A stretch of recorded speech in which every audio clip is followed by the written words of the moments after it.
Hello, welcome to my channel, The Memoirs of a Morgan, where we talk about stories of my scars, my survival, and my strength.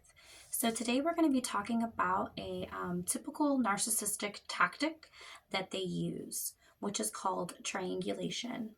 Triangulation is basically when your person puts you into a third party situation. Um, that can be with typically anybody, but more not than often, it would be with a partner, a lover, or, a close knit personal friend or a relative like a parent. Narcissists tend to use this tactic to keep you low and keep them in control. They want to break your psyche. Basically, they want to make it to where you feel extremely insecure and out of control. They play on your emotional intelligence and your ability to be able to control your moods and emotions, basically.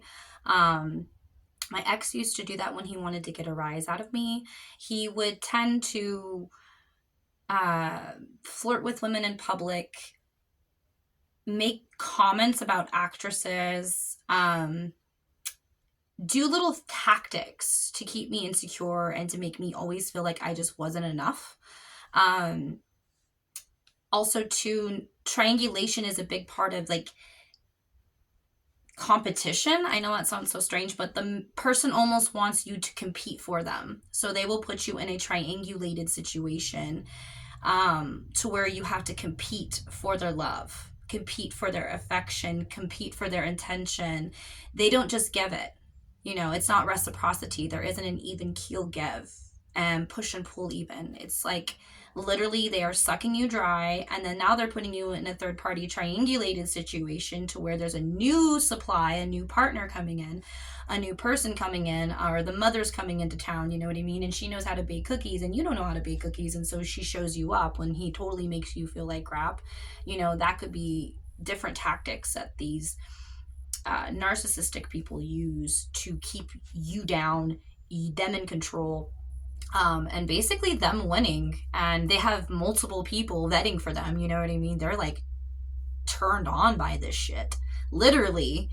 I know, because I used to date one, and it was really crazy to see how much he really loved the triangulated behaviors between people. He was pitting me against my mom, my dad, my neighbor, my best friend. I mean, it didn't matter. He wanted to control me, and he also wanted me to seem like I was fighting with everybody else, and only I had peace with him.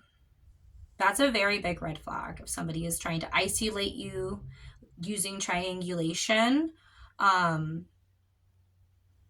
don't let them do it. Don't let them compare you to others. Always have your own confidence. And that's why it's very important to heal yourself and do the inner work, because you can do as many crunches as you want. If you don't have love in your heart for yourself and you change yourself, you're never going to feel love with anyone else or outwardly or inwardly towards yourself, because you need to fix and heal yourself. And that means doing the work. And I'm going to be honest, spiritual inner work, you cannot go on the outskirts. You have to go through the dark night of the soul.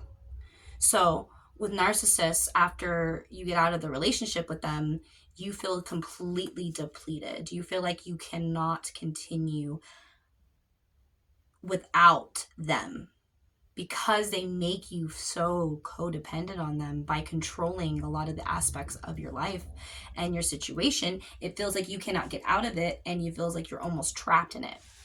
So when you get out of the relationship, you feel like, whoa, completely mind fucked, basically.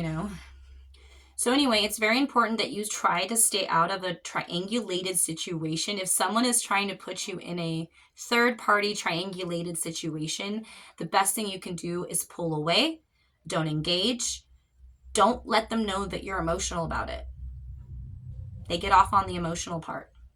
Don't let them know that you're emotional about it or that you feel some type of way about it.